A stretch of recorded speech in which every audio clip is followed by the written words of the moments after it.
உலகின் பற்பல இடங்களிலிருந்து சிலப்பதிகாரத்தை கேட்டுக் கொண்டிருக்கின்ற அன்பு உள்ளங்கள் அனைவருக்கும் என்னுடைய அன்பார்ந்த வணக்கம். நாம் இப்போது 29வது காதை. 30 காதைகள் சிலப்பதிகாரம் உடையது. அதுல 29வது காதையாகிய வாழ்த்து காதையை பார்க்க போகிறோம். அதாவது ஒரு காப்பியம் என்று சொன்னால் அது எப்படி இருக்க வேண்டும் என்பதற்கு தண்டி அலங்காரம் ஒரு இலக்கணம் சொல்லுகிறது. அலங்காரம்னா அணின்னு பொருள். வட சொல் அலங்காரங்கிறது வட சொல். தமிழ்ல அதற்கு அணி என்று பெயர். அணிகள் பற்பலவாக பெருகி இருக்கின்றன. 35 அணிகளை தண்டி அலங்காரம் பேசுகிறது. ஆனால் 100க்கு மேலாக அணிகளை பேசுகின்ற நூல்கள் எல்லாம் இருக்கின்றன. மாரண அலங்காரம் என்று ஒரு நூல் இருக்கிறது. இப்படி பல பல அணி நூல்கள் எல்லாம் பிற்காலத்தே தோன்றியது. ஆனால் இதை எதற்காக சொல்கிறேன் என்றால் மிகப்பெரிய பயனுள்ள ஒரு குறிப்பு. நம்முடைய தமிழை பொறுத்தவரையில் தொல்காப்பியர் ஓர் அணிக்கு ஒரு இயல் எழுதியிருக்கிறார். அது எந்த அணி? உவமை என்ற அணி. உவமையல் என்று எல்லா அணிகளும் அந்த உவமைக்குள் அடங்கும். அந்த உவமையை பலவேறு வகையாக வேறுபடுத்தி சொல்வதுதான் மற்ற அணிகள் எல்லாமே. பெற்று பொருள் வைப்பு, விவாமனை, ஒட்டு, அதிசயம், தற்குறிப்பேற்றம் எல்லாம் இந்த உவமையினுடைய பல்வேறு வகையான படிநிலை. அதனால ஓமை ஒன்றையே அவர் அணி என கருதினார். அதான் அவர் சொன்னாரு. பிற்காலத்துல பெருக அதனை பெருக்கி பெருக்கி பார்த்தார்கள். அது வடமொழி தாக்கத்தினால சில சமயத்துல அது தமிழுக்கு ஒவ்வாதவற்றை எல்லாம் கூட அணிகள் என்று காட்டிவிட்டார்கள். அது நம்ம தொல்காப்பியனுடைய பெரும் சிறப்பு. வினை, பயன், மெய், உரு என 4 வகை பெற வந்த ஓம தோற்றம் தொல்காப்பியர். அதாவது 4 வகை ஓமைகள். வினை ஓமை, பயன் ஓமை, மெய் ஓமை, உரு ஓமை. உருன்னா நிறம். அருமையாக நீங்க அந்த ஓமையல் படிக்கணும்னா வேறு உரை படிக்க கூடாது. ஓமையலுக்கு யாருடைய உரை படிக்கணும்னா ஓமையலுக்கு மெய்ப்பாட்டியலுக்கு மட்டும் நீங்க பேராசிரியருடைய உரை படிக்கணும். 14ஆம் நூற்றாண்டுல வாழ்ந்த அந்த பேராசிரியர் இருக்கிறார, அவரு எளிய மனிதர் இல்ல. அறிவுல ஒரு பெரிய இமயம். எழுதுனது முழுமையும் கிடைக்கல நமக்கு.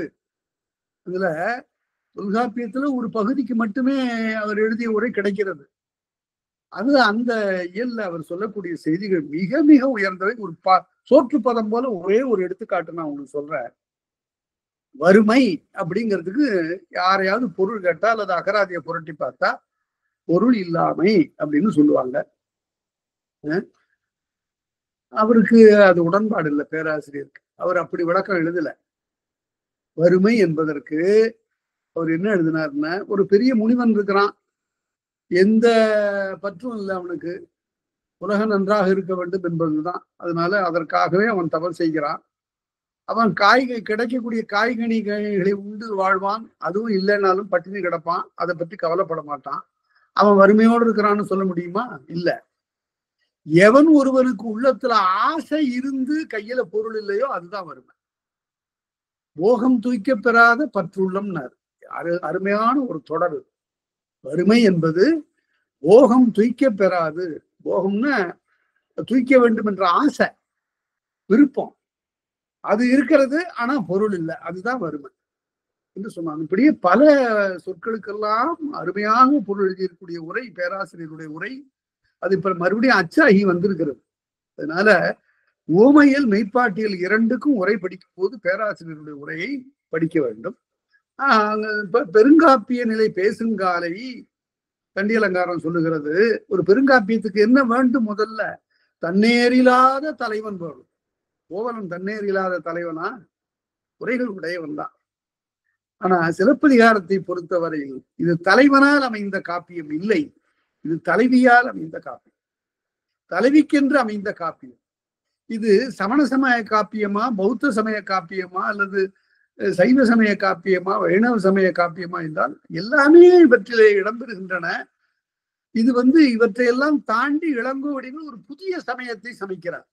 அதுதான் பெண்மை சமயம், பத்தினி சமயம், கற்பு சமயம். கற்பு சமயம் என்ற ஒன்றை இதுல அவர் உருவாக்குகிறார். இந்த கருத்தை யாரும் எழுதல பாருங்க. அதுல கவுந்தியடிகள் சமண துறவையாக வருகிறார். அந்த அம்மா வைதீகனாக வருகின்ற மாங்காட்டாந்தன கடுமையா காமூரு தெய்வம் கண்டடி பணிய நீ போ, உன் தெய்வம் காமம் கொண்ட தெய்வம் என்று திருமாலை அவ படிக்கிறார். அந்த அம்மா படிக்கிறாங்க. மாங்காட்டாந்தனும் அப்படியே திருமாலனுடைய பெருமையை பேசுகிறான். மாடல மறையனும் வைதிக சமயத்தினுடைய பெருமையை பேசுகிறான். பௌத்த சமயத்தினுடைய பெருமையை அங்கிருந்து பல செய்திகள் இடையில வருகின்றன. சாரணர் பேசுகிறார்கள். எல்லாம் பேசினாலும் கூட எல்லாவற்றையும் தாண்டி இந்த சமயவாதிகளை எல்லாம் தாண்டி ஒரு பாத்திரம் இருக்கு. அதுல யாருக்கு அப்படின்னு கேட்டா, எல்லா ஆன்றவிந்து அடங்கிய ஐம்பொறிகளையும் அடக்கி தவம் செய்த கவுந்தியை பார்த்து, அம்மா கொஞ்சம் நிதானமா இருங்கம்மா, இப்படி எல்லாம் சாபம் விடக்கூடாது. நெறியின் நீங்கியோர் நீரலகூரினும் அறியாமை என்று அறிதல்வள். சில பேர் தவறு செய்தா, தவறா பேசினா அதுக்காக அவங்கள பொறுத்து போகணுமே தவிர கடுமையா போய் திட்டக்கூடாதுமா, அப்படியெல்லாம் சாபம் விடக்கூடாதுமா என்று சொல்லக்கூடிய கண்ணகியை எல்லா சமயவாதிகளுக்கும் மேல கொண்டு போய் வச்சுட்டார். அதனால இளங்கோவடிகளுடைய சமயம் எதுங்கிறதுக்கு பல பேர் ஆராய்ச்சி பண்ணி சமணம்னு சொல்றாங்க. பல பேர் அவர் எந்த சமயத்தையும் சாராத சமய பொறை உடையவர்னு சொல்றாங்க. எல்லாத்தையும் தாண்டியவர் இந்த தமிழ் இனத்தினுடைய பெண்மை அதை ஒரு சமயமாக அவர் உருவாக்கித்தான் இந்த சிலப்பதிகாரத்துல இந்த செய்தி எல்லாருக்கும் போகும்.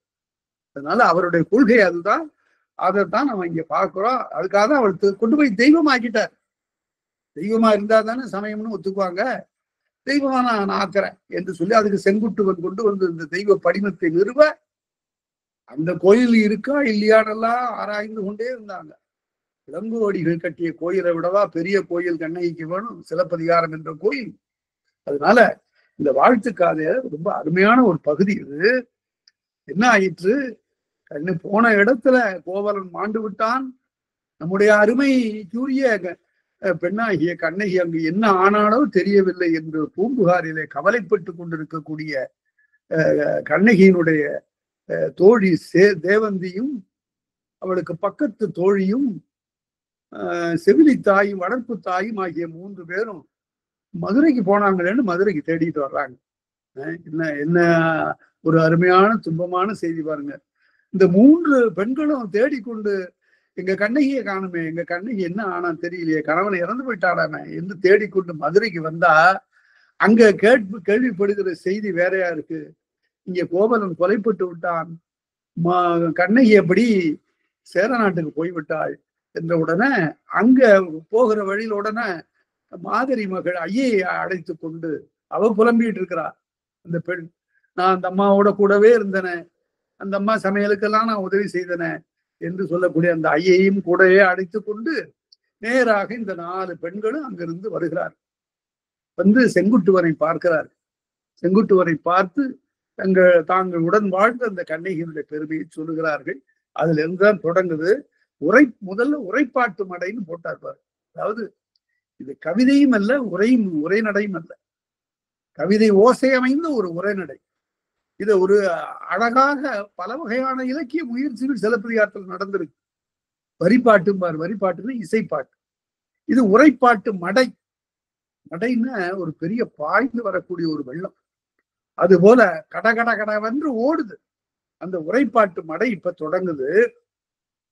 குமரியோடு வட இமயத்து உருமொழி வைத்து உலகாண்ட சேரலாதற்கு, இமயத்திலிருந்து குமரி வரையில உருமொழி வைத்து உலகாண்டு சேரலாதற்குங்கிறதுக்கு பல பேர் தவறா பொருள் சொல்றாங்க. அப்படி பொருள் இல்லை. தமிழை வைத்து ஆண்டான்னு சொல்லக்கூடாது. என்ன, தமிழ்நாட்டுலதான் தமிழ் மொழி, மற்ற நாடுகள் எல்லாம் வேறு வேறு மொழிகள் இருந்தன. ஒரு மொழி வைத்துன்னா ஒரு சொல், அவன் சொல்லுகிற மொழிங்கிறது இந்த இடத்துல சொல்லுன்னு பொருள். தொல்காப்பியத்தை படித்தா நல்லா தெரியும். மொழி மரபுன்னு சொல் மரபுன்னு பொருள். அது ஒரு மொழி வைத்து ஆணை ஓர் ஆணை இட்டான்னா அது இமயத்திலிருந்து குமரி வரையில செல்லும். அவ்வாறு அவன் காட்டிட்டான் சேரன் செங்குட்டுவன். அதனால குமரியோடு வட இமயத்து ஒரு மொழி வைத்து உலகாண்ட சேரலாதது. உலகுன்னு சொல்லலாமான்னா ஒவ்வொரு பகுதியை உலகு என்று சொல்லக்கூடிய ஒரு வழக்கம் இருக்கிறது. அவளே ஓர் உலகம் அப்படின்னு சொன்னா என்ன பொருள்? அது குறிப்பிட்ட பகுதியில அவளுடைய ஆட்சி நடைபெறுகிறது, அவளுடைய குணங்கள் நிறைந்திருக்கின்றன என்று பொருள். தமிழ் உலகம் என்று சொல்லுகிறோம். அது போல வாசகர் உலகம் என்றெல்லாம் சொல்லுகிறார். இதெல்லாம் ஒரு வழக்கு. குமரியோடு வட இமயத்து ஒருமடி வைத்து உலகாண்ட சேரலாதற்கு நெடுஞ்சேரலாதன் இமயவரம்பன் நெடுஞ்சேரலாதனுடைய மகன் சேரலாதற்கு திகழோடு ஞாயிற்று சோழன் மகளின்ற மைந்தன். இந்த பகுதியெல்லாம் அப்படியே மனசுக்குள்ளார நெட்டூர் பண்ணி வைக்கணும். ஞாயிற்று சோழன், அவனுக்கு சோழனுடைய மகள் தான் சேரலாதனுடைய மனைவி. செங்குட்டுவனுடைய தாய் நற்சோனை. செங்குட்டுவனுடைய தாய் நற்சோனை என்று சோழ நாட்டு இளவரசி. இளங்கோவடிகள் இவ்வளவு கலைப்புலமை பெற்றதற்கு காரணம் தாய் தான் காரணம். தாய் சோழ நாட்டவர். சோழ நாட்டுல கலைகள் மலிந்து கிடந்தன. அதனால இளங்கோவடிகள் இளமை காலத்துல சோழ நாட்டுல வந்து தங்கி இருந்து இந்த கலைகள் எல்லாம் பயின்று இருக்க வேண்டும் என்று நாம் உய்த்துணர வேண்டும். அதனால நற்சோனையினுடைய மகன் இந்த இளங்கோவடிகள் செங்குட்டுவன். அதனால செங்குட்டுவன் சோழன் மகளின்ற மைந்தன். அவன் என்ன செய்தான்? கொங்கர் செங்களம் வேட்டு கொங்கு நாட்டிலே சென்று போரிலே வென்றான். அதற்கு பிறகு கங்கை பேரியாற்று கரை போகிய செங்குட்டுவன் கங்கை ஆற்றிலும் போய் வென்றான். கங்கை கரையிலும் போய் அவன் போர் செய்து வென்றான். சினம் செருக்கி வஞ்சியில் வந்திருந்த காலை அவன் சினமிக்கு போரையெல்லாம் முடித்துவிட்டு வச்ச நகரத்திற்கு வந்திருந்த போது வடாரிய மன்னராங்கோர் மடவரலை மாலை சூட்டி உடனிருந்த இருக்கை தன்னில் ஒன்று மொழி நகையினராய். இது ஒரு இடம். கனக விசயர் என்ற வட ஆரிய மன்னர்கள் அப்போது ஒரு மடவரலை மாலை சூட்டி, மடவரல்னா ஒரு பெண், இந்த 2 பேரும் ஒரு பெண்ணை திருமணம் செய்துக்கிறான். இது ஒரு வடநாட்டினுடைய அந்த காலத்தினுடைய நாகரிகம். அதாவது தென்னாட்டு பண்பாடு வேற, வடநாட்டு பண்பாடு வேறன்னு இங்க குறிப்பா காட்டுறாரு. 2 பேரும் ஒரு பெண்ணை திருமணம். ஓர் மடவரலை மாலை சூட்டி என்று, ஆங்கோர் மடவரலை மாலை சூட்டி. அப்படியே பாரதத்துக்கு போனா தெரியும், 5 பேரை ஒருத்தி மணக்கிறாள். அது போல இது ஒரு மரபு, இது ஒரு பண்டை மரபு அங்க இருந்திருக்கு. அது படிப்படியாக மறைந்தது.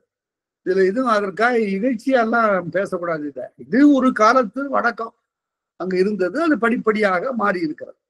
அதே போல அங்கு ஒரு மடவரலை மாலை சூட்டி உடனுறைந்த இருக்கை தன்னில் எல்லாரும் மன்னர்கள்லாம் கூடியிருக்கும் போது அந்த காவானாவின் கனக விசயர் என்ன சொன்னாங்க? ஒன்று மொழி நகைகிறராய். எல்லாரும் சேர்ந்து சிரித்து எள்ளல் நகை, எள்ளி நகையை ஆடுகின்ற வகையில தென்தமிழ்நாடாளும் வேந்தர் சிறுவேட்டு புகன்று எழுந்து மிந்தவளும் இமையனற்றில் விளங்குவில் பொலி கயல் பொறித்த நாள். அந்த தென்தமிழ்நாட்டிலிருந்து வந்த மன்னர்கள் இமயமலையில புலிவில் கயல் பொறித்தார்களே, அந்த நாளிலே எம்போலும் மன்னர்கள் இங்கு இல்லை. இருந்திருந்தால் அவர்களை எல்லாம் முறியடித்து துரத்தி இருப்போம் என்று காவானாவின் கனக விசயர் பேசினார். நாவை காவாது பேசினார். அதாவது திருவள்ளுவர் ரொம்ப அழகா சொன்னார். உடம்புல இருக்கிற உறுப்புகள்லேயே ஒன்றுதான் தண்ணீரிலேயே கிடக்குது. அது எது? அந்த உறுப்பு எது? தலையில இருந்து கால் வரையில பார்த்தா ஒன்று தண்ணீரிலே ஊறி கொண்டிருக்கிறது. அதுதான் நாக்கு. அந்த நாக்கு சுடும்னா திருவள்ளுவர் நாக்கு சுடுங்கிறார். நாவினால் சுட்ட வடுன்னாரு. அதுவும் அந்த தழும்பு போகவே போகாதான். அதனால கடுமையான சொற்களை மட்டும் யாரிடமும் சொல்லாதீர்கள். ஏனென்றால் அது அவர்களை துன்புறுத்துவது மட்டுமல்ல, காலகாலத்துக்கும் அவனை நினைக்கவே வைத்திருக்கும். போகவே போகாது இந்த பழி. அதனால யாரையும் சொல்லால் சுடக்கூடாது. அது மனதுக்குள் வருத்தம் இருக்கலாம். தமிழ் இலக்கியம் அதுதான் சொல்லுகிறது. ரொம்ப தீமை செய்த ஒரு அரசனை கூட பார்த்து ஒரு புலவன் சொன்னான், சரி நீ நல்லா இருப்பா, நோயினராக என் புதல்வர், நீயும் சரி உன்னுடைய புதல்வர்களும் உன்னுடைய வழிமுறை எல்லாரும் நல்லா இருக்கு என்று சொல்லிவிட்டு போவான். அந்த பண்பாடுதான் தமிழர் பண்பாடு. தமிழருடைய பண்பாட்டு கூறுகள் பல நம்மை சிந்திக்க வைத்தவை. அயல்நாட்டு அறிஞர்கள்லாம் இங்க வந்து இவற்றில மயங்கி இருக்கிறார்கள் ரொம்ப. இந்த எளிய சிற்றூர்ல இருக்கக்கூடிய ஒரு ஆளு இடுப்புல துண்டு மட்டும் கட்டியிருக்கிறான், மேல அணிந்து கொள்வதற்குரிய ஆடையும் இல்லை, அதற்குரிய தேவையும் இல்லாமல் வாழ்கிறான். இதனிடம் இப்படிப்பட்ட பண்புகள் எல்லாம் புரிகின்றனவே என்று வியந்து பாராட்டி எழுதி இருக்கிறார். அதாவது manners and customs of south இந்தியான்னு ஒரு புத்தகம், அப்படியே துபாய் என்று ஒரு பிரெஞ்சுக்கார் அப்படி எழுதியிருக்கிறார். அதனால அப்படி காவானாவினால் பேசினார்கள். அது என்ன ஆயிற்று என்று கேட்டா, இந்த தாயக்கட்டை விளையாடும் போது பார்த்தா தெரியும், கையில வைத்துக் கொண்டு இந்த தாயத்தை உருட்டுவாங்க. அது சில சமயத்துல கட்டையாவும் இருக்கும், உருண்டையாவும் இருக்கும், எத்தனை எண்ணக்கூடிய வகையில இருக்கும். அது கையால உருட்டுனா அப்படி லேசா உருளக்கூடிய ஒரு தாயக்கட்டைய, மணிவட்டைன்னா ஒரு மணியாக விளங்குகின்ற ஒரு காய், அத குனில் கொண்டு ஒரு தடியால் அடிச்சா அது வேகமா ஓடும்ல, அது போல அமைதியா இருந்தான் சேரன் செங்குட்டுவன். அவனை இந்த மாதிரி சொல்லால சுட்ட உடனே அவன் என்ன செய்தான் என்றால், உருள்கின்ற மணிவட்டை, அது இயல்பாகவே உருள்கின்றது, அதை போய் குனில் கொண்டு ஒரு தடி கொண்டு தாக்கணும். துறந்தது போல, அது போல இமயமால் வரை கற்கடவுளாம் என்ற வார்த்தை இடந்துறப்ப இமயமலையில கல் எடுக்கிறான் கடவுளுக்கு என்று அவர்கள் இகழ்ந்து சொன்ன அதையே கொண்டு ஆரிய நாட்டு அரசு ஓட்டி அவர் முடித்தலை அணங்காகிய பேரிமைய கல் சுமத்தி, அவருடைய தலையில கல்லை சுமத்தி பொந்து நயந்த கொள்கையில் கங்கை பேரியாற்றிருந்து நங்கை தன்னை நீர்ப்படுத்தி எடுக்கிற வரையில் தான் கல், எடுத்த பிறகு நங்கை கண்ணகி அதை கொண்டு வந்து கங்கை பேரியாற்றுல நீராட்டி, அதற்காக தான் நீர்ப்படை காதையில பார்த்தோம். நீர்ப்படுத்தி வெண் சினந்தரு வெம்மை நீங்கி கோமவுடன் குணமெனும் குன்றேறி நின்றார் வெகுளி கணமேயும் காத்தல. திருக்குறளுக்கு 2 பொருள் இருக்கு. அதாவது குணம் என்ற குன்றத்தின் மேலே ஏறி நிற்கக்கூடிய சான்றோர்கள் இருக்கிறாங்களே, அவங்களுக்கும் கோபம் வரும். மனிதன் தான் கோபம் வரத்தான் செய்யும். ஆனால் அந்த கோபம் அவர்களிடம் தங்காது. அது எப்படி இருக்கும்? நீரில் கடித்த வடுப்போல் மறையுமே சீரொடுகு சான்றோர் சினம்னார் அவ்வை. தண்ணீர்ல கழிச்ச கோடு போல அது உடனே மறைஞ்சிடணும். அதுதான் பண்பு. கோபம் வராம இருக்காது, சினம் வராமல் இருக்காது. அது வந்தா உடனே அழிஞ்சிடும். சில பேர் சொல்லுவாங்க, நானே கேட்டிருக்கேன், உன்னை என்ன சொல்லி திட்டுறதுன்னு தெரியலடாப்பா. அப்ப என்ன பொருள்னா, அவர்கிட்ட வசை சொல்ல இல்லைன்னு பொருள். அவரிடம் எந்த விதமான வசை சொல்லும் இல்லை. அது மாதிரி ஒரு பண்பின் உயர்ந்தவர்கள் இருக்கிறார். அது மாதிரி மனிதர்களை நாம தேடி பார்த்தா வியப்பாக இருக்கு. பல பேரை நாம பார்க்கிறோம், சில பேரிடம் நம்முடைய உள்ளம் பறி கொடுக்கிறோம் என்றால் அந்த பண்பு காரணம். அது மாதிரி அந்த சினம் தீர்ந்தது செங்குட்டுவனுக்கு. அதனால்தான் நம்ம சென்றதுல பார்த்தோம், அந்த ஆரிய அரசர்களை எல்லாம் கொண்டு போய் நல்ல மாளிகையில தங்க வையுங்கள், அதற்கு பிறகு அவருடைய ஊர்களுக்கு அனுப்புங்கள் என்றெல்லாம் தன்னுடைய தளபதியிடம் சொல்லுகிறான் செங்குட்டுவன். அதனால யாரையும் அடித்து உதைத்து செருக்கோடு அவர்களை பார்த்து அவர்களுடைய நிலத்தை கைப்பற்றி கொள்ளுகிற நாகரிகம் தமிழ்நாட்டில் இல்லை. அதாவது காலையில வெல்லுவார்கள், மாலையில கொடுத்துட்டு வந்துருவாங்க. அவன் அந்த வெற்றியை ஒத்துக்கொண்டு விட்டா போதும், உடனே திருப்பி கொடுத்துருவான். அந்த மாதிரியான இருந்ததுனால்தான் உலகம் முழுவதும் தமிழ் பரவாம போயிட்டு. ஆங்கிலேயன் வென்ற நாட்டுல எல்லாம் கொடுத்துட்டு வர மாட்டான். ஒரு 100 ஆண்டு 150 ஆண்டு 200 ஆண்டு இருந்து கொடியும் படையும் நிறுவி தன்னுடைய மொழியை நன்றா பரப்பி தன்னுடைய நாகரிகத்தையும் பரப்பி அதுக்கப்புறம் தான் சரி இனி போய்தான் ஆகணும் போல இருக்குன்னு புறப்படுவான். அதனால என்ன ஆயிடும்னு கேட்டா மொழி வேரூன்றி நின்று போச்சு. அதனால ஆங்கிலம் பிள்ளைகள்லாம் ஆங்கிலம் நன்றாக பேசுகின்றன. இப்ப சென்ற கிழமை கூட அமெரிக்காவிலிருந்து ஒரு அம்மையார் ரொம்ப வருத்தமா சொன்னாங்க. அதாவது பிள்ளைகள்லாம் தமிழ் எழுதுறாங்க, அதெல்லாம் எழுத வருது அமெரிக்காவில், ஆனா பேச வரல, தமிழ் பேச்சு வரல. ஏன்னா தமிழ் பேச்சு மொழி வேறாகவும் எழுத்து மொழி வேறாகவும் இருக்கு, அதுலேயும் பயிற்ற வேண்டிய ஒரு தேவை இருக்கிறது என்று ரொம்ப நுணுக்கமான ஒரு கருத்தை அவர்கள் சொன்னார். அதனால உலகமெங்கும் ஆங்கிலம் பரவியதற்கு காரணம் எல்லா நாடுகளிலும் அவர்கள் 100 ஆண்டுகளுக்கு குறையாமல் ஆதிக்கம் செலுத்தினார்கள். அந்த மாதிரி ஆதிக்கம் செலுத்தாதது உயர் பண்பு தான் தமிழர்களுக்கு. ஆனால் அதனால என்ன ஆயிடுச்சுன்னு கேட்டால் விட்டுட்டு வந்துட்டாங்க, அங்கேயே தங்கி இருந்திருக்கலாம், விட்டுட்டு வந்துட்டாங்க. இப்பதான் பல நாடுகளிலும் சென்ற தமிழர்கள் அங்கேயே தங்கி இருக்கிறார்கள், தலைமுறைகளை தாண்டி வாழ்கிறார்கள். இப்பதான் இதுதான் தமிழை பரப்புவதற்குள்ள நல்ல சமயம், நல்ல நேரம். தமிழ் இலக்கியங்களை எல்லாம் அங்க கொண்டு போய் சேர்ப்பதற்கு நல்ல நேரம். வாழ்க்கைக்கு என்று ஒரு கல்வி இருக்கட்டும், பிழைப்புக்கென்று ஒரு கல்வி இருக்கட்டும். பிழைப்புக்கென்று ஒரு கல்வி இருப்பதில் பிழை இல்லை. பொறியியலராக இருக்கலாம், மருத்துவராக இருக்கலாம், வேறு வேறு படி செய்யலாம். எப்படி செய்தாலும் அவர்களுடைய வீட்டு மொழியாகவும் வாழ்க்கை மொழியாகவும் அவர்களுடைய நெறியை செல்ல வேண்டிய நெறியை தீர்மானிக்கக்கூடிய மொழியாகவும் தமிழ் இருக்கும். அதைத்தான் இந்த சிலப்பதிகாரம் எல்லாம் உணர்த்துகிறது. எதிர்காலத்துல இந்த இலக்கியங்களை எல்லாம் அடுத்தடுத்த தலைமுறைகள் பயில வேண்டும். வஞ்சிமா நகர் புகுந்து இளவரசர் நீள்முடியால் பலர் தொழு படிமம் காட்டி எல்லாரும் வணங்கக்கூடிய கண்ணகியினுடைய படிமத்தை செங்குட்டுவன் காட்டினான்.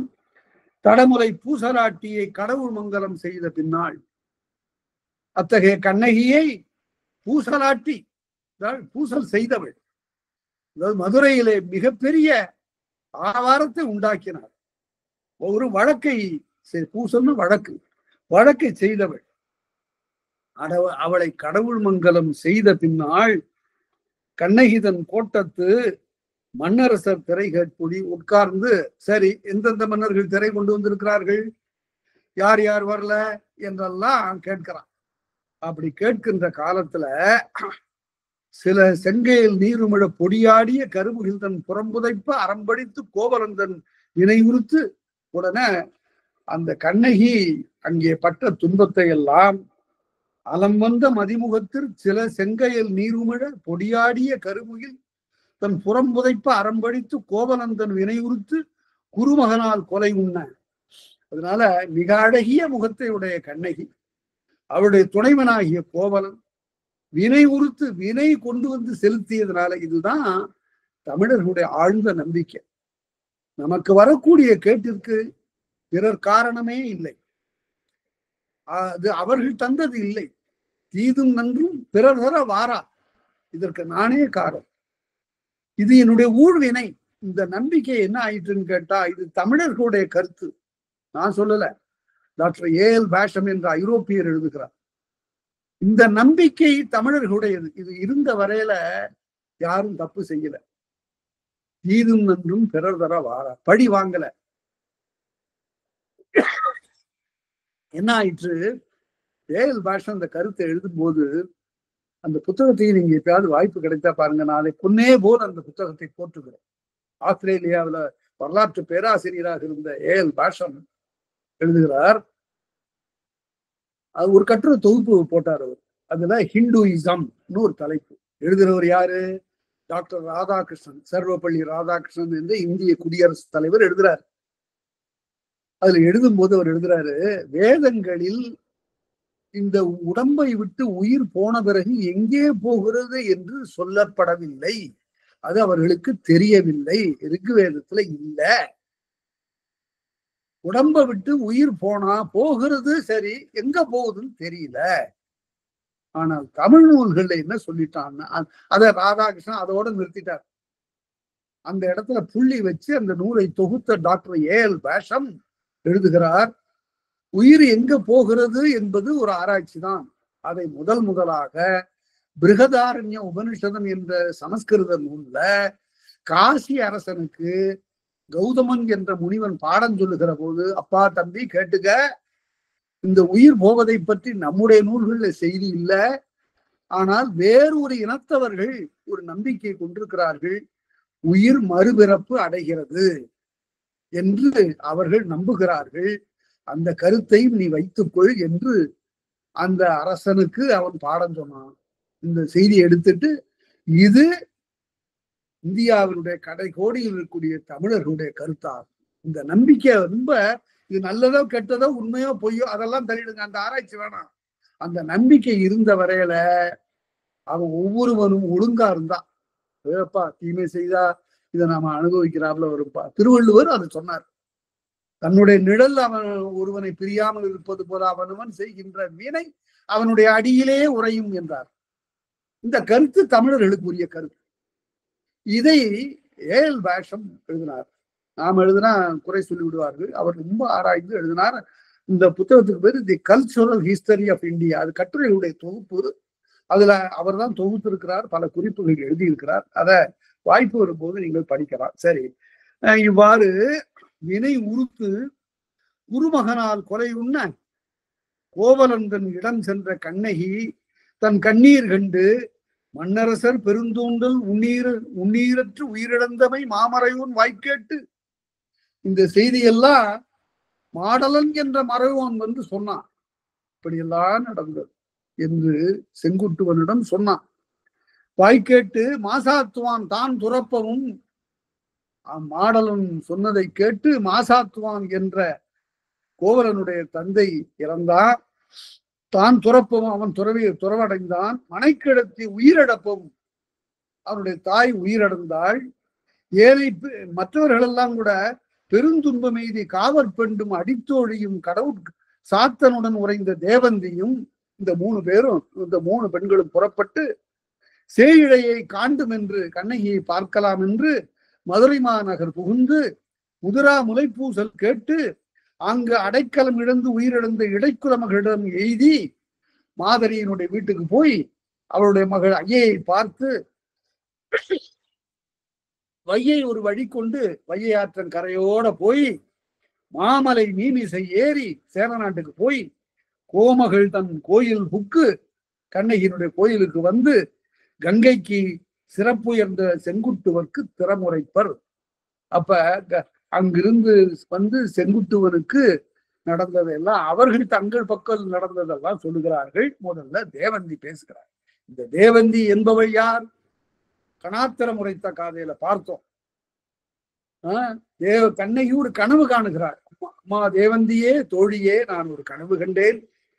நானும் என் கணவனும் ஏதோ ஒரு புதிய இடத்திற்கு போகிறோம். அங்கு ஒரு பழியை இடுவது போல, பொய்த்தேள் இடுவது போல எங்கள் மீது போடப்பட்டது. அதனால் அந்த துன்பம் கண்டு நான் மிகவும் அலர்ந்தேன். அதனால் நான் மிகப்பெரிய இன்னலுக்கு ஆணையான இந்த சொல்லுகிற போது தேவந்தி சொன்னாள், நீ கணவனை பிரிந்திருக்கிறாய், அதனால்தான் இந்த கனவு வருகிறது. அந்த கணவன் மீண்டும் வந்து சேர வேண்டும் என்றால் நீ செய்ய வேண்டிய நோன்பு ஒன்று உண்டு. அது என்னவென்றால், நீ இந்த ஊரிலே காமவள் கோட்டம் இருக்கிறது, மன்மதனுடைய கோயில் இருக்கிறது பூம்புகார்ல. அந்த கோயில்ல சென்று அவனை வழிபடுவதற்கு முன்னால் அங்க 2 குளங்கள் இருக்கின்றன. அந்த 2 குளங்களுக்கு பேர் சோமகுண்டம், சூரிய குண்டம். அந்த 2 குளங்களிலே மூழ்கி காமவேளை சென்று நீ கைதொழுதால் இழந்த கணவரை மீண்டும் பெறலாம் என்று சொல்லுகிற போது ஒரே ஒரு தொடர் சொல்லுகிறாள். 2 சொற்களை சொல்லுகிறாள் கண்ணகி. வீடன்று, அது எம்மை போலும் மாதர்களுக்கு அது பெருமை இல்லை, இது எங்களுடைய நாகரிகம் இல்லை என்று அந்த பிராமண தோழியாகிய தேவந்தியிடம் சொல்லுகிறார். உங்களுக்கு அந்த நம்பிக்கை இருக்கலாம், நாங்க வந்து அப்படி கைதொடுவது பிற தெய்வங்களை சென்று வழிபடுவது இல்லை. இந்த இடத்துல நான் மறுபடியும் சொல்லுகிறேன், பல முறை நான் சொல்லி இருக்கிறேன். இந்த கருத்து சொல்லப்படாத கருத்து, நான் பல கட்டுரைகள்ல இதை எழுதியிருக்கிறேன். அதாவது தெய்வம் தொழாள் கொடுநற்றொழுவாள் பெய்யன பெய்யும் மழைங்கிறதுக்கு பொருள் தவறாவே எல்லாம் எழுதிட்டாங்க. தெய்வத்தை தொழமாட்டாள், கணவனையே தொழுவாள், அப்படி சொன்னவள், அப்படி இருப்பவள் பெய் என்று சொன்னால் மழை பெய்யும் என்று. அமெரிக்காவுக்கு கூட ஒரு பெய்யன பெய்யும் மழைன்னு ஒரு கட்டுரை, பெய்யன பெய்யுமா அப்படின்னு ஒரு கட்டுரை எழுதி கொடுத்துருக்கிறார். பெய்யுன்னா பெய்யுமா மழை அப்படின்னு. அப்ப சொல்லு, அப்படி பெய்யலன்னு அவ சரியானவ இல்லைன்னு அல்லவா சொல்லிடுவாங்க. அப்படி இல்லை அந்த குறளுக்கு கருத்து. தெய்வம் தொழாள், இந்த தெய்வம்ங்கிற சொல்லுக்கு பொருள் வேற, தெய்வம்ங்கிற சொல்லுக்கு பொருள் வேற, கடவுள்ங்கிற சொல்லுக்கு பொருள் வேற. தெய்வம் என்பது யாதொரு தெய்வம் கொண்டீர் தெய்வமாகி மாதொரு பாகனார் வருவார்னு சொல்றது போல, தெய்வம்ங்கிறது அவரவர்களுடைய உள்ளத்திற்கு தகுந்தாற் போல, நம்பிக்கைக்கு தகுந்தாற் போல வைத்து வழிபடுகின்ற ஒரு வடிவம். பிள்ளையாரா இருக்கலாம், புத்தரா இருக்கலாம், சமணரா இருக்கலாம், ஒண்ணுமே இல்லாம இருக்கலாம். அதுக்கு பேர் தான் தெய்வம். தெய்வம் என்பது உரு படிமம். இங்க கண்ணகி ஒரு தெய்வம், இது ஒரு உரு படிமம். அதாவது ஒரு பெண் தன்னுடைய வீட்டுல ஒரு தெய்வத்தை வைத்து வழிபட்டாள், ஒரு பிள்ளையாரை வைத்து வழிபட்டாள். பிள்ளையார் தான் அவளுக்கு தெய்வம். ஏன்னா அவங்க அப்பா அம்மா பிள்ளையாரை தான் வழிபட்டாங்க, பிள்ளையாரே வழிபட்டாங்க. அவளை திருமணம் செய்து கொடுக்கிற போது அங்க சொன்னாங்க, எங்க வீட்டுலம்மா நாங்க வந்து முருகனை தான் வழிபடுறது. சரி, அவ்வளவுதான், முருகனை தான் வழிபட்ட. தெய்வம் தொழாள்னு இப்ப பாருங்க, ஒரு காலத்தில் தான் தெய்வத்தை தான் நம்பி இந்த தெய்வத்தை, மரபு வழிவந்த தெய்வத்தை தொழாள். தெய்வம் தொழாள் கொடுநற் தொழுதெழுவாள், கணவனை அங்கு தெய்வமாக வணங்குகிறாள். கணவனுடைய குலத்தார் யாரை தெய்வமாக கொண்டிருக்கிறாரோ அவர். இது யார் சொல்றாருன்னா நான் சொல்லல, தெய்வம் அஞ்சல் அப்படிங்கிற தொல்காப்பிய பகுதிக்கு பேராசிரியர் உரை எழுதுகிறார். தன்னுடைய கொடுநன் வீட்டுயார் தொழுகின்ற தெய்வத்தை தொழுகின்றவள். அப்படி அந்த நம்பிக்கையோடு வாடக்கூடியவள். பெய்யன பெய்யும் மழைன்னு எப்படி பாவேந்தர் எழுதினாரு, அப்படிப்பட்ட பெண் இருக்கிறாள.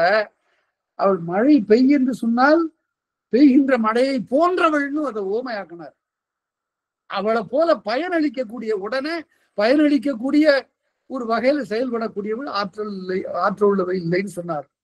இருந்தாலும் கூட அது இலக்கிய மொழியாகவே கொண்டு அப்படிப்பட்ட ஆற்றல் உடையவள் என்று சொல்லுவதில் பிழை இல்லை. ஆகவே அந்த மாதிரியாக அவர் தேவந்தி வேறு ஒரு வைதிக சமயத்தவர். வைதிக சமயத்து நம்பிக்கை இதுல எல்லாருக்கும் அவங்க சொல்றேன், ஒரு நல்ல பயனுள்ள ஒரு நூல். இந்த இந்திய நாட்டினுடைய சமயங்களை எல்லாம் நாங்கள் புரிந்து கொள்ள வேண்டும். ரொம்ப எளிமையா இருக்கணும். ஒரு 10வது வகுப்பு படிக்கிற பையன் படிச்சா கூட விளங்கணும் அப்படின்னா ஒரு புத்தகம் இருக்குது. அது மிக அருமையாக பழனியப்பா பரதாசனால வெளிப்பட்டு, அது இந்திய சமயம் என்ற அந்த ஒரு நூல். அது அடுத்த வகுப்புல உங்களுக்கு அந்த புத்தகத்தை நான் அதனுடைய முகவரியா அது இதெல்லாம் தர்றேன். மிக எளிமையாக நடுவு நிலைமையோட வைதிக சமயம், அதற்கு பிறகு சைவ சமயம், வைணவ சமயம், பௌத்த சமயம், சமண சமயம், ஆசீவக சமயம், சித்தாந்தம் எல்லாவற்றையும் எழுதியிருக்காரு. இந்த புத்தகம் ஒரு காலத்துல அச்சோடு ஆகாம நின்று போச்சு. பிறகு நான் போய் ரொம்ப வற்புறுத்தி இந்த நூல் வேண்டும் எல்லாருக்கும். இது ஒரு நடுவு நிலைமையோடு எழுதப்பட்ட ஒரு நல்ல நூல். அதனால இதை வேண்டும் என்று சொல்லி அதற்கு பிறகு மறுபடியும் இப்ப பதிப்பித்து வழக்கில் இருக்க அந்த புத்தகத்தினுடைய விவரங்கள் நான் அடுத்த வகுப்புல உங்களுக்கு சொல்றேன். இப்ப அந்த தேவந்தி சொல்றார், முடிமன்னர் மூவரும் காத்தோம்பும் தெய்வ வடவேறு இமயமலையில் பிறந்து. யாரு? கண்ணகி எங்க பிறந்தாள்? முடிமன்னர் மூவரும் காத்தோம்பும் தெய்வ வடவேர் இமயமலையில் பிறந்து கடுவரல் கங்கையில் புனலாடி, கங்கையில நீராடி போந்த தொடிவளை தோழின்னு சொல்றா பாரு, தோளை உடையவள். அப்படி அங்கே நீராடி வந்த அந்த தோளை உடைய அந்த கண்ணகியாகிய உனக்கு தோழினான் கண்டீர், உன்னுடைய தோழி நான் தேவந்தி. சோனாட்டார் பாவைக்கு தோழி நான் கண்டீர். சோனாட்டிலே இருந்து வந்த கண்ணகிக்கு நான் தேவந்தி ஆகிய தோழின்னு தன்னை அறிமுகப்படுத்தி கொண்டாள். உடனே அங்க காவற்பெண்டு சொல்லுகிறாள். உடனே மடம்படு சாயலாள். இது ஒரு அருமையான ஒரு இடம். மடம்படு சாயலாள் மாதவி தன்னை கடம்படாள். கடம்படாள்னு கடம்னு சினம், கோப சினம்பட. மாதவி மேல கொஞ்சம் கூட கண்ணகிக்கு சினமே இல்லை. தன்னுடைய கணவனை கவர்ந்து கொண்டாள் என்று அவள் நினைக்கல. ஏன் தீதும் நன்றும் பிறர் தர வாரா, அதுதான் இது என்னுடைய ஊழ், என்னுடைய விதி என்று அவள் கருதியலை. மடம்படு சாயலாள், மடப்பத்தை தன்னுடைய குணமாக கொண்ட மாதவி அவளை கடம்படாள். காதர் கணவன் கைப்பற்றி குடம்புகா கோவர் கொடுங்கானம் போந்த கணவனோடு கையை பற்றி கொண்டு குடம்புகா கூவல்னு கிணறு. சேர நாட்டுல, அது பாண்டி நாட்டுல ஒரு காலத்துல மழை இன்மையினால கிணறெல்லாம் வற்றி போச்சு. கிணறு எப்படி இருக்கும்னு கேட்டா, குடம் உள்ளார புகாது, அவ்வளவு குறுக்கமா இருக்கும். குடம்புகா கூவல். அவ்வளவு சிறிய பாத்திரத்தை விட்டுதான் உள்ளார தண்ணி எடுக்கணும். அந்த மாதிரியான பாண்டி நாட்டுல இது எப்படி தெரிகிறதுன்னு கேட்டா, குடகுலவியனார் என்ற ஒரு புலவர் புறநானூற்றுல பேசுறாரு. பாண்டிய அரசன்ட்ட போய், என்னப்பா நீ நிறைய யாகத்தெல்லாம் வளர்த்துக்கிட்டு இருக்கிறீ, இந்த யாகம் செய்தா மழை பெய்யாதுப்பா, தண்ணீரை பாதுகாத்து பயன்படுத்தணும். பாண்டி நாடு எப்படி இருக்குன்னா, மேட்டுல இருந்து மழை பெய்யுது, கிடுகிடுன்னு ஓடி போய் கடல்ல கலந்து போகுது. அதனால இந்த தண்ணீரை மழை பெய்யுற காலத்துல தடுத்து அங்கங்க ஏரியும் குளவுமாக வெட்டி பள்ளங்களை அதுல கொண்டு போய் தண்ணீரை சேர்த்து வைத்தீங்கன்னா அது பயன்படும். மழை 3 மாதத்துக்கு தான்ப்பா பெய்யும், எல்லா காலத்திலயும் மழை பெய்யாதுல. பெய்த மழை நீரை நீ சேமிக்கணும். தட்டோரம்மை இவன் தட்டோரன், தடுத்து நிறுத்தியவன் தான் மனிதன். மழை நீரை தடுத்து நிறுத்தி அதனை சேமித்து வைக்க தெரியாதவன் அரசன் இல்லை என்று அவனுக்கு அறிவுறுத்தினான். அது போல இங்கேயும் இந்த மாதிரி பாண்டி நாட்டுல குடம்புகா கூவர், அந்த கணவனுடைய கைப்பற்றி கானகம் போந்து உடம்புகா கூவர் கொடுங்கானம் போந்த அந்த காட்டுல அப்படிப்பட்ட கிணறுகள்லாம் இருந்தது. அதன் வழியா போய் படம்பெரும் கண்ணிக்கு தாயர்னான் கண்டீர், அந்த அகன்ற பெரிய கண்களை உடைய கண்ணகிக்கு நான் தாய், நான் வளர்ப்பு தாய், நான் செவிலி. தன்புகார் பாவைக்கு தாயர் நான், புகாரிலே பிறந்த அந்த கண்ணகிக்கு நான் தாய் என்று அவள் தன்னை அறிமுகப்படுத்திக் கொண்டாள். தற்பயந்தாட்கு இல்லை, அடித்தோழி சொல்றா உடனே அவ ஒரு தோழி. தற்பயந்தாட்கு இல்லை, தற்பயந்தாள்னா தாய்க்கு இல்லை, தன்னை புறங்காத்த எப்பயந்தாட்கும் எனக்குமோர் சொல்லில்லை. தன்னை பெத்த தாய்க்கும் சொல்லல, எனக்கும் ஒரு சொல்லல. கற்பு கடம்பு உண்டு காதலன் பின்போன்று நள்ளிரவுல எங்களை எல்லாம் விட்டுட்டு ஒரு சொல்லு எங்களிடம் சொல்லாம புறப்பட்டு போயிட்டா. ஒற்றோடி நங்கைக்கு தோழி நான் கண்டீர், அந்த கண்ணகிக்கு நான் ஒரு தோழி, பூம்புகார் பாவைக்கு தோழி நான் கண்டீர் என்று உடனே தேவந்தி மறுபடியும் சொல்றா, அழுகிறா, ஆற்றாது அழுகிறார். செய்தவும் இல்லாதேன், நான் தவம் செய்யல, தீக்கணா கேட்ட நான், தீய கனவை நான் கேட்டேன், எய்த உணராது இருந்தேன். அப்ப எனக்கு என்ன நடக்க போகுதுன்னு தெரியல எனக்கு. மற்ற என் செய்தேன், நான் என்ன செய்யறது? மொய்கூழல் முங்கை முளைப்பூசல் கேட்ட நாள், மதுரையில் நடந்த செய்தியை நான் கேட்டேன். அவ்வை உயிர் வீவும், அவ்வைன்னா கண்ணகியினுடைய தாய், கண்ணகி தாய் இறந்தாள். ஐயோ அவ்வை உயிர் வீவும் கேட்டாயோ தோழி, அவ்வையினுடைய அந்த கண்ணகியினுடைய தாய் உயிரை விட்டாளே, அந்த செய்தி தெரியுமா? அம்மாமி கோவலனுடைய தாய், கோவலனுடைய தன்வீவும் கேட்டாயோ தோழி, அதையும் நீ கேட்டாயா? 2 பேரும் இவ்வாறு இறந்து போய்விட்டார்கள். உடனே காவற்பெண்டு மறுபடியும் சொல்லுகிறாள் செவிலி, கோவலன் தன்னை குருமகன் கோள் இழைப்ப, குருமகன்கிறது இங்க பொற்கொல்லன், ஒரு பொற்கொல்லன் கோள் சொல்லி அவனுடைய உயிரை வவ்வ, காவலன் தன் உயிர் நீத்ததுதான் கேட்டேங்கி, காவலன் உயிரை விட்டான். அதை கேட்டு ஏங்கி சாவதுதான் வாழ்வென்று தானம் பல செய்து, வாழ்க்கையே சாவதுக்கு தான் வந்திருக்கிறோம் என்று சொல்லி மாசாத்துவான் தந்துறவும் கேட்டாயோ. கோவலனுடைய தந்தை அவன் துறவி ஆயிட்டான், தாய் இறந்து விட்டா, அவன் பெண், அவளுடைய தாங்கல, அவ இறந்து விட்டா. இவ சாவுதான் இந்த வாழ்க்கையில இயற்கை, இப்படி போயிட்டானே என்று சொல்லி தன்னுடைய மகன் இறந்ததற்காக வருந்தி அவன் துறவு பூண்டான். மாசாத்துவான் துறவும் கேட்டாயோ அன்னை, மாநாயகன் தன் துறவும் கேட்டாயோ. அதே போல கண்ணகியினுடைய தந்தையும் துறவு கொண்டான் என்று இந்த செய்தியெல்லாம் சொல்லுகிறார். அடித்தோடி காதலன் தன்வீவும், கோவலன் இறந்து பட்டதையும், காதலி நீ பட்டதும், காதலியாகிய நீ கண்ணகி நீ பட்ட துயரத்தையும், ஏதிலார் நம்பூரும் ஏச்சுரையும், மற்றவர்கள் சொல்லக்கூடிய ஏச்சு பேச்சையும் கேட்டேங்கி, போதியுங்கள் மாதவர் முன் புண்ணியதானம் புரிந்த மாதவி. மாதவி எல்லாரும் ஏசுனாங்களாம், இவளால் தான் வந்தது அப்படின்னு. அவ என்ன செய்தா?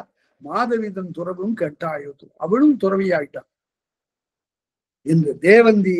அப்போது மாதரியினுடைய மகள், மாதரி அடைக்கலம் கொடுத்தவர், அடைக்கல காதையில பார்த்தோம்.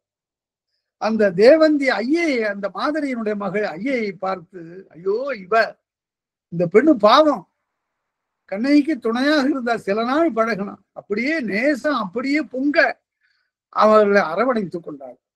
அந்த ஐயந்தீர் காட்சி அடைக்கலம் காத்தோம்ப, அடைக்கலம்னு கொடுக்கப்பட்ட ஒரு பொருளா சேர்ந்த கண்ணகி, வல்லாதேன் பெற்றேன், எனக்கு ஒரு காப்பதற்குரிய வலிமை இல்லை. மயல் என்று உயிர் நீத்த அவ்வை மகள், அவ மாதரி உயிரை விட்டா, அடைக்கல பொருளுக்கு கேடு வந்தது, அதை தடுக்க ஆற்றல் இல்லாமல் போய்விட்டது எனக்கு என்று சொல்லி அந்த ஆயர்குல மடந்தையாகிய மாதரி அவளும் உயிர் நீத்தாள்.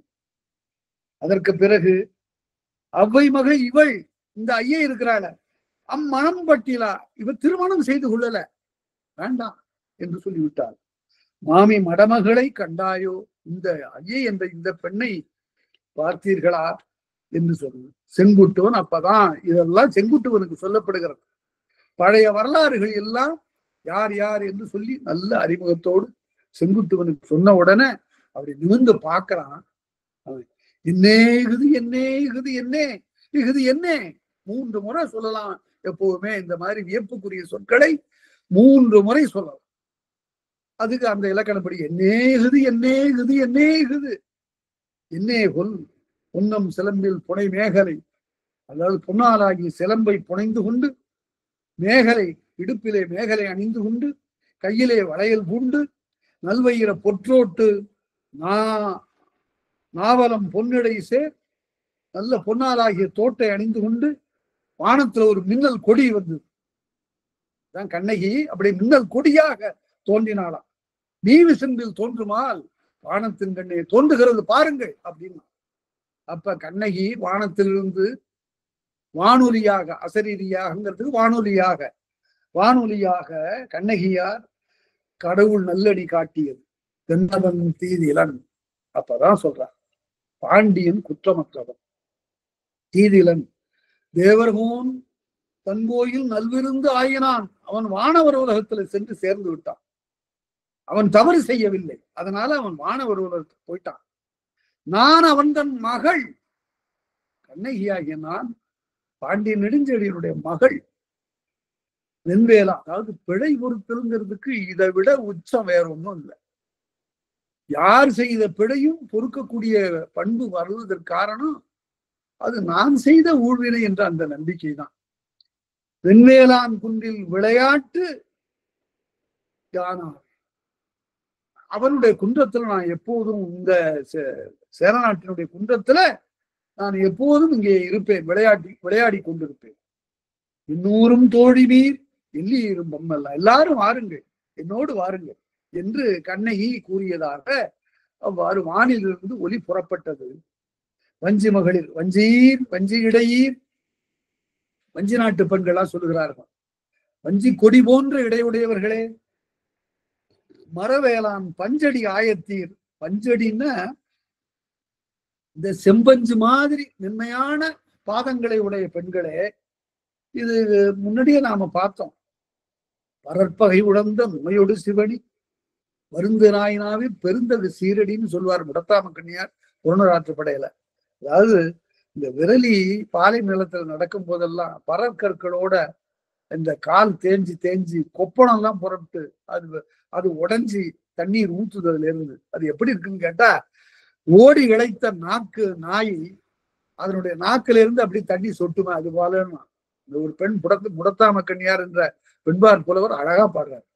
அதே போல கண்ணகியும் அவளுடைய நடந்து பார்த்து அவருடைய காலடிகள்லாம் சோர்ந்து விட்டார். முன்னாடியே பார்த்தோம், பூம்புகாரே எல்லையை விட்டு நீங்குவதற்கு முன்னாடி மதுரைக்கு வந்துட்டோமான்னு கேட்டவள் அவ. மதுரை மூதூர் யாரு முதுராக்கிழமை முள்ளையிலங்க மதுரை மூதூர் யாதன கேட்டா. உடனே நாரை கூந்தல் நனித்தீரன் பக்கம்தான் அப்படின்னு சிரிக்கிறான். அவன் வேதனையோடு சிரிக்கிறான். கொஞ்சம் தூரம் தாம்மா நடந்து வா என்று சொல்லுறான். அது மாதிரி நெல்ல அடியை உடைய மகளிரெல்லாம் சேர்ந்து எல்லீரும் நம்மெல்லாம் எல்லாரும் வாருங்கள், உங்கையிற் கூடற் பதிசெதைத்து கோவேந்தை செஞ்சிலம்பால் வென்றாளை பாடுவோம். சிலம்பாலே வென்ற அந்த பாண்டியனை வென்ற அந்த பெண்ணை நாம் பாடுவோம். தென்னவன் தன்மகளை எல்லாரும் உடனே அங்கீகாரம் கொடுத்துட்டாங்க, ஏற்பு கொடுத்துட்டாங்க. பாண்டியனுடைய மகள் நான் சொன்னா கண்ணகி, உடனே தென்னவன் தன்மகளை பாடுதும் அந்த பாண்டியனுடைய மகளை நம்ம எல்லாரும் பாடுவோம். செங்கோல் வளைய உயிர் வாழார் பாண்டியர் என்று. செங்கோல் வளைந்தா பாண்டியர் உயிர் வாழ மாட்டார்கள். என் முதற் பிழைத்தது, நான் தான் என் ஆளு இந்த குடும்பத்திலே தப்பு செய்தவர் என்று பாண்டியன் சொன்னான். அதனால எங்கோ முறைனா இயம்ப அப்படி பாண்டியன் சொல்ல இந்த நாடு அடைந்த வஞ்சி நாட்டுக்கு வந்து சேர்ந்த பைங்கொடி பாவையை பாடுதும் பொம்மல்லாம், அவளை நாம் எல்லாரும் பாடுவோம். பாண்டியன் தன் மகளை பாடுதும் பொம்மல்லாம், பாண்டியனுடைய மகளை நாம் எல்லோரும் பாடுவோம் என்று வஞ்சி நாட்டு பெண்கள் சொல்லுகிறார்கள். அப்ப ஆயத்தார்லாம் என்ன சொல்லுகிறார்கள்? வானவன் எங்கோ மகள் என்றான். நாமெல்லாம் என்ன சொன்னோம்? சேரனுடைய மகள் தான் கண்ணகின்னு சொன்னோம். அதனால்தான் தெய்வமாக ஆக்கி பார்க்கிறோம். ஆனால் வையார் கோணவன் தான் பெற்ற கொடியன், அவளும் நான் பாண்டியனுடைய மகள்னு சொன்னோம். இப்ப தீர்ப்பு சொல்லணும்.